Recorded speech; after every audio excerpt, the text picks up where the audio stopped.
MK Ultra is widely known in the conspiracy community as the CIA's mind control program. The operation began around the 1950s and ceased in 1974. Many documents through the Freedom of Information Act have revealed the vile things the CIA would carry out on innocent Americans.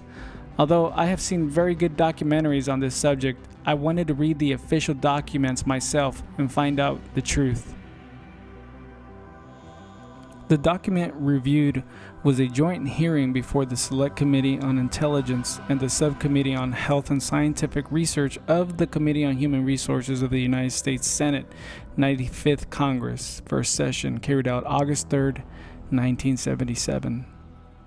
MK Ultra consisted of 149 sub-projects and a variety of researches.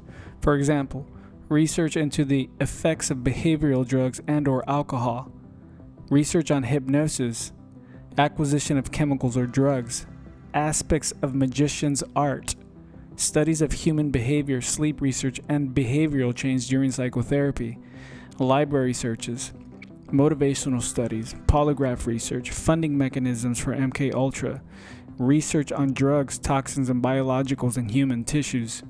The research was carried out in 44 colleges or universities, 15 research foundations or chemical or pharmaceutical companies, and the like of 12 hospitals or clinics, and 3 penal institutions. It is important to keep in mind people who were identified as possible participants for MK Ultra were not given a choice. They were targeted by the CIA's program, and they were not disclosed as to what was going to happen. However, there are some records that show some volunteered willingly. While MK Ultra is generalized as a multi-fold program, including to perfect a truth drug for interrogating suspected Soviet spies during the Cold War, it also was followed earlier with World War II hypnosis, primitive drug research, and the U.S. Navy's Project Chatter. But after reading this document, I found some other things that have pretty much nothing to do with interrogations.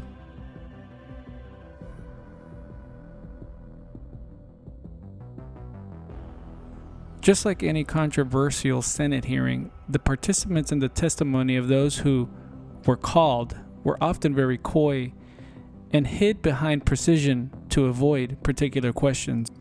It appears the production of brain concussions with special blackjack sound waves and other methods are detailed in this document. Although there isn't any hard evidence, the contextual evidence points towards something the CIA was developing in order to create a perfect concussion and create maximum amnesia. In other words, the CIA developed possibly a weapon to erase memories. Research to carry out interrogation techniques and behavior modification were a fundamental part of the MK Ultra program. However, where and how would people be unknowingly handed drugs in order to observe the effects of LSD, cannabis, and alcohol? How would this actually happen? The answer is, many of the social settings operatives would carry out their research were at bars. They would use the magician's art technique or sleight of hand to place the drug in the individual's drink, then invite them back to what we know now is called a safe house for a variety of types of research having to do with behavior modification. Although the hearing could not extract the details of what would happen in these safe houses and other facilities, it is not difficult to connect the dots and understand there were very few limits as to what was actually being conducted in these facilities to people who were not given a choice. The description of safe houses provided by the 1977 hearing included two-way mirrors with elaborate decorations in the bedroom, which included French can-can dancers, floral pictures, draperies, including installation of bedroom mirrors, 3-frame Toulouse law tree posters with black silk mats, and a number of other red bedroom curtains and recording equipment with the proliferation of different cash of $100 bills. The cash was used for undercover agents for expenses, drinks, entertainment while administering whatever drug of choice under the operational name Midnight and Climax. One of the more interesting testimonies was given by Dr. Gittinger, a psychologist who was involved in a project having to do with brainwashing, which associated him with the activities going on in the safe houses. He was responsible in finding out the effects of interrogation techniques and their relation to brainwashing. He was paired with the operative agent who was running the San Francisco safe house and researched brainwashing techniques through interrogations. He studied this drug subculture and the effects it could have on people. I would imagine, although not disclosed in this hearing, certain brainwashing techniques were delivered along with different types of drugs and measured the yield of the effects. Some of the research to find out about the drug culture and apparently the sexual habits were to interview prostitutes. While it was not disclosed whether other activities besides interviewing the prostitutes occurred, it is difficult to imagine they were being paid just for the interview. There's more information that was covered through my reading of this document. However, I wanted to point out some of the material that stood out to me in this video. Some of the questions I asked myself is, what did they do with this information? If they obtained this information through US citizens without their permission, why wouldn't they use these techniques on the American public to control their opinions, minds, and possibly votes? MK Ultra is associated with scientists of Project Paperclip, a program that gave asylum to Nazi scientists in order to help advance the technology of the United States. The Nazis were known to test the Jewish people in all sorts of demented experiments in order to understand the capacity of the human body.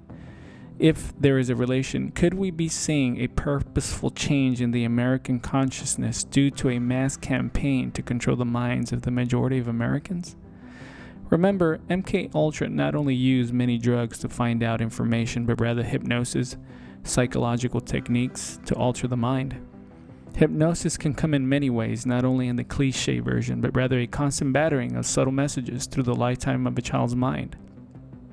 Also, let's observe the breakout of the hippie movement in the 70s, when MK Ultra was at its end, and an emergence of drugs and sex was now a new culture. Could this have actually been a naturally occurring incident? If you observe our society since the 70s, it has degraded to something we now have to create new ideals for to justify the rationale and even stretch scientific findings. Could this have been a way the CIA poisoned our society to make easier to brainwash? While it sounds far-fetched, with operational names like Midnight Climax, it is very hard to not entertain the idea our hypersexual society was some sort of CIA project in order to keep the masses drugged, brainwashed, and controlled through the information they discovered. Let's not complicate this too much and think about it this way. A less inhibited mind is more susceptible to the will of another individual or agenda.